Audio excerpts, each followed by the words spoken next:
And honestly, I mean, just one of the things right now in this country, I think 40-some% of kids read at grade level. That's a disaster. And this isn't through me, but the University of Florida is working on a program. They have it; they can get it up to 80%. So we have the vaccine. We just can't get the states to use it, and that's just such a tragedy because that means every year we don't use the vaccine, thousands of kids basically will get lost. They will eventually, because if you can't read, if you're not a competent reader, you can't get through high school. You can't, if college is appropriate, you can't go to college.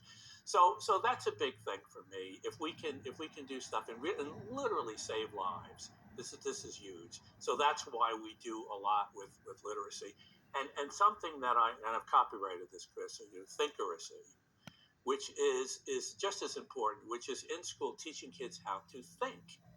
It isn't necessarily that first impression.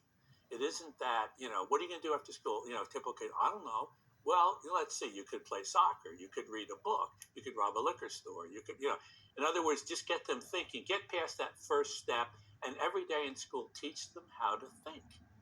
I presumably at your house, people would teach you how to think because you had conversations. And your parents were bright people, and we had conversations in my house, and we learned how to think.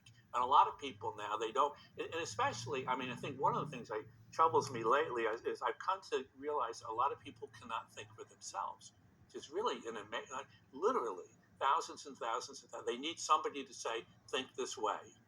It's part of our politics. Millions of people. Yes, it is. It's massive. Incidentally, this whole issue, and you brought my family, the dinner table. How important is it for the parents and the family to sit around the dinner table at McDonald's? No, at home, and sit and discuss and say, what was your day? How was your day? What was good? What was bad? Yeah, and that everything flows from. No, it's huge. Yes, absolutely. It's whether it's a dinner table, but getting together and talking and challenging in good ways and getting the kids to think without putting them down, you don't have to do that, but you can just get them thinking. And it also keeps the parents alive, keeps them thinking if you're really, with your kids, because your kids they'll challenge you. And it's great. Also reading James Patterson books. James, thank you. Thank you so much. You're welcome. James Patterson.